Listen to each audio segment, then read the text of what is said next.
When I was in junior high, I didn't have many friends. I was relatively new to the country, and I didn't have the best relationship with my mom either.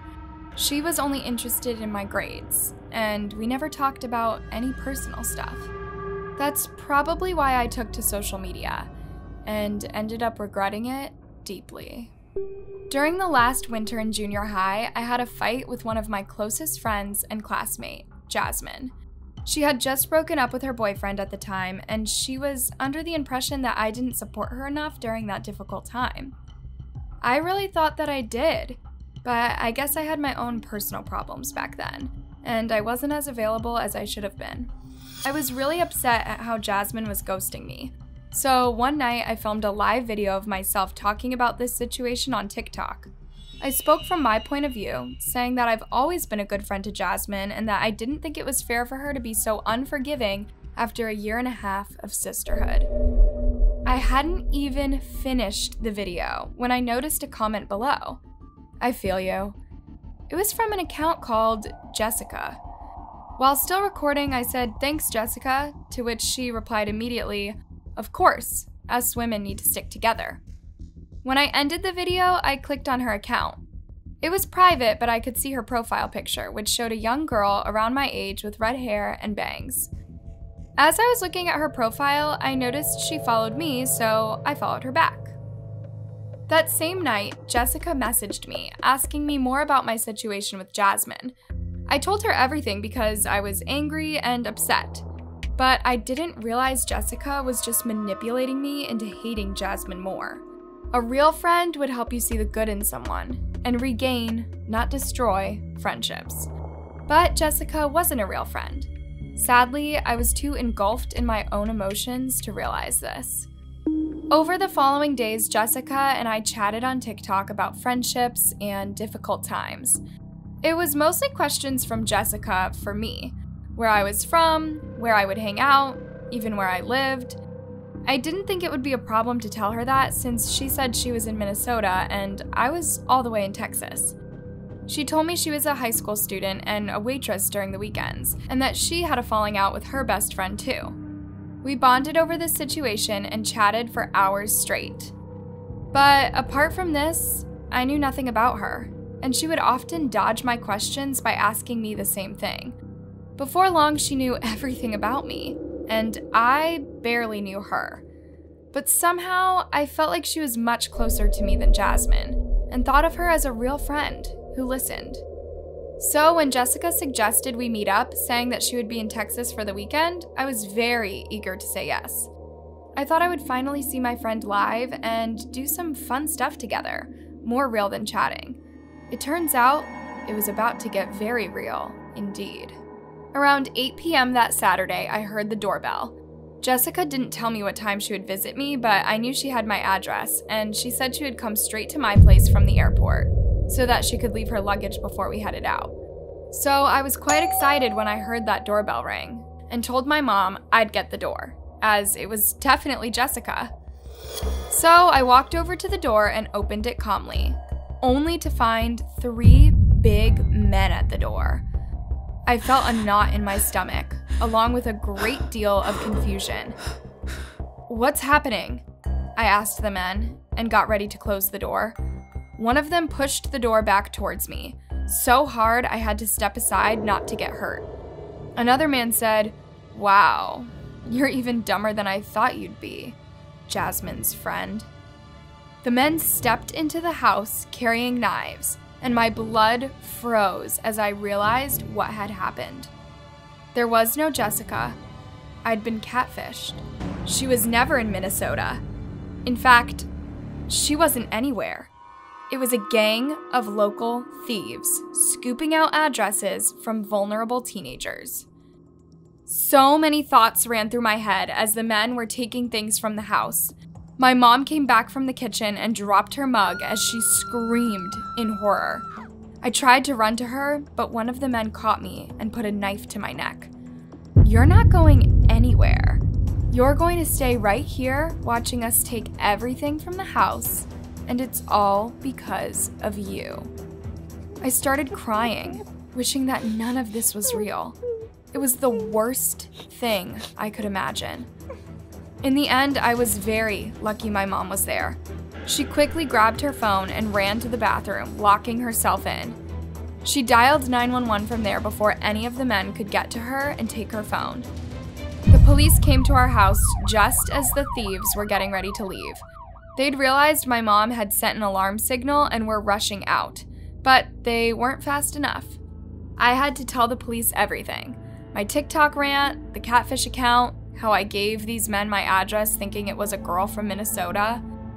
It was particularly embarrassing to say this in front of my mom. I know we didn't have the perfect relationship at the time, but I should have valued her wisdom more, and maybe discussed my problems with Jasmine with her, rather than some stranger on TikTok.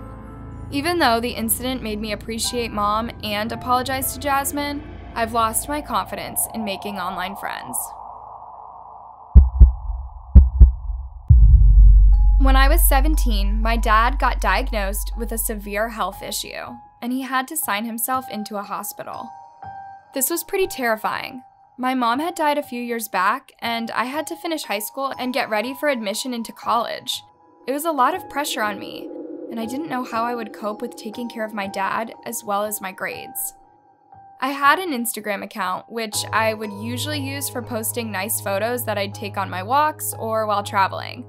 But as I was struggling emotionally during these months, I started posting more personal pictures and writing what I was going through. I figured that people on the internet would empathize with me and help me with positive comments. I guess I was pretty naive in hindsight, but I didn't want to be a drag to my friends and do nothing but complain about my situation. So expressing some of these feelings on social media seemed like a good course of action. Within days of posting worried selfies around the hospital, an account called Ben Wolf wrote a thoughtful comment under one of my posts. "I know what you're going through. I've just lost both of my parents in a horrific car accident. I still can't believe what happened." When I read that comment, my heart sank. I thought it was so sad and so unfair that someone should lose both their parents so suddenly. I wrote him a DM saying I was very sorry to hear what had happened. He replied immediately with empathetic messages making me feel understood and comforted. Of course, I was very worried about my dad, and I needed a pat on the back. Ben and I chatted for a few days, and I enjoyed how he always made me feel understood during such a hard time. One time, I asked him if he ever wanted to meet up for a cup of coffee. It seemed like I had a new friend going through a very similar thing, and I didn't see why I wouldn't get on well with him live too. He said he couldn't. Not for a few days anyways. He was very busy, he said, what with all the documentation following his parents' death. I didn't insist as I didn't want to make him uncomfortable, plus I was very busy myself. I had exams coming up in a few months, and I dreaded that thought. But a few days later, Ben DM'd me, begging for help. It was a very desperate message, who asked me not to be mad at him, that he felt very bad asking me this, but that he had no one else to turn to now that he was an orphan. He said he found out that his dad had left behind a huge debt, and that he would be in great trouble if he didn't pay. He was asking for a money transfer, quite a big one too. I told him I didn't have that kind of money and reminded him of my age, but he insisted, saying he was really desperate, and that any amount of money would do. My dad was having surgery that day, and I didn't want to stress him out as soon as he woke up with this, so I went home and checked my savings. I decided I would help Ben with a few $100s. I fell for his situation, and I thought it was my turn to return the favor after he had been such a great listener. I messaged Ben and told him I would meet him at a gas stop between my home and the hospital, and that I would give him cash. He agreed, though quite reluctantly. This was the first time I thought something was definitely off. If he was so desperate for money, why did he need convincing to meet me face to face? I got the money and drove to the gas stop. I parked on the side and waited for Ben while listening to music in my car. I must have waited for half an hour, which I thought was unlike Ben, who was always so polite to me. Suddenly, the door to my right opened and he sat down next to me. My blood froze. This was not Ben. He looked nothing like his Instagram pictures. He was much older and way creepier. I wanted to shout, but he covered my mouth and showed me the gun he was holding in his jacket. "Money, please," he grinned at me, and my heart stopped when I realized I had been catfished.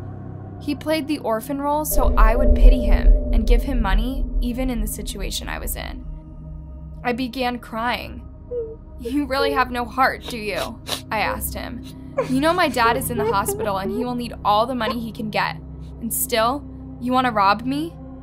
I couldn't believe there would be such evil people out there, preying on the vulnerable. "I'm a wolf, remember?" he said, reminding me of the silly Instagram name he chose. I was as frustrated as I was angry, and I couldn't bear to lose this guy. I figured his gun was in his jacket, but his hands weren't on it, so I had time to run. I got out of the car and ran straight into the gas station, where I shouted at the cashier to call the police ASAP. He did, and I hid behind the counter. Ben walked in looking for me. The cashier told him to leave immediately. Ben got angry and pulled out his gun, just in time for the police to see this and rush indoors to arrest him. I was in shock for the rest of the day. I kept thinking about how I managed to get myself into this situation and how some people make money off the backs of vulnerable teens. My dad is better now, but he never found out about my catfish. I felt too embarrassed and worried that it would harm him to hear how close I was to spending my savings on a creepy thief. I was just starting high school and I was eager to expand my friend group. I started adding people from my school on TikTok and Instagram, following them, and sometimes even copying their trends, like the shy girl I was. I didn't spend a lot of time hanging out with classmates as I was an only child and my parents were still pretty overprotective of me. They encouraged me to come home after school and stay away from late-night parties. Needless to say, that pushed me more towards the online world. I would chat with my new friends via social media. One day, I got a friend request on Facebook from Kev, a hot-looking guy who was also new to the school. I'd never had a boyfriend before, and I was pretty shy around guys in general. So a friend request from a hot guy was a big moment for me. I was very excited about chatting with him. When I accepted his friend request, I could see all his photos. He seemed to be not just good-looking, but also quite popular, with a lot of pictures from parties or cool trips around the world. We started chatting for hours every evening and well into the night, to the extent that I started feeling extra tired in the morning. But I didn't care. School was pretty boring and I was looking forward to getting home and chatting with Kev again. He was always very sweet to me. He would compliment my photos and ask me things about my day at school. I asked him how he found the school too. He said, school, boring as usual. I didn't think much of his answer, but soon I suggested we meet up at school, since we both studied there. That's the first time I felt weird about Kev. He told me he hadn't been feeling well lately and that he didn't think he would be able to come to school for a few days. I said something like, "Okay," and ended the conversation that night. He must have felt like he was losing me as a friend, so the next day he sent me his phone number. He said, "We might not meet very soon, but let's call each other and chat." I was excited. It almost felt like I had a boyfriend. I definitely had a crush on him, and I wanted to hear his voice. So, as soon as I got home, I showered and ran to my room to call Kev. I called him, but he didn't pick up. He texted me, "Give me a second." I was giddy with anticipation. After about half an hour, he called me. He said, "Hey," and my heart stopped. I felt sick. This was not a young boy's voice. I was positive this wasn't Kev. Who are you?" I asked and surprised myself with my stutter. "I'm Kevin," he said with a smooth but very creepy voice. I felt my cheeks hot, and I didn't know what to do next. Hang up? Learn who this guy is? I'm glad we could finally talk to each other, he added, seeing that I wasn't going to say anything. Me too, I guess, I said. I was blocked. I didn't know what to say or do. Then, it got really creepy. I heard him sit down, pause for a second, then ask, "What are you wearing?" I felt nauseous. "Dude!" I shouted, and I hung up. He called back immediately. I answered and shouted at him to leave me alone. He shouted back, and I froze. "Don't you think I know where you live? I could kill you if I wanted to. Be glad I don't. I appreciate you like no one else does." I couldn't believe what I heard. I hung up and blocked his number. I was trembling with fear. I didn't want to say anything to my parents as I was ashamed about the whole situation. But my mom overheard me shouting from my room and she came in. She asked what was happening and I broke down telling her I thought I'd been catfished and that I felt violated by that person. Mom didn't think for a second and called the police to trace Kev's phone number. It turns out he was a married man who owned a car wash and practiced catfishing for years. He was arrested and questioned, and apparently, he didn't have anyone's address. He just liked to terrorize teens. The very thought of it makes my stomach turn. I was okay in the end, but I wonder how many of them are out there, and how many teens go through even worse situations. Wow, that was close. I sure hope you had a better online experience. In any case, don't forget to give a thumbs up if you liked the video, and while you're here, check out the other horror stories. Guaranteed to make your hair stand on end. And if you can handle more, why not subscribe to the channel and turn on notifications so you never miss a new horror story. Stay safe, y'all.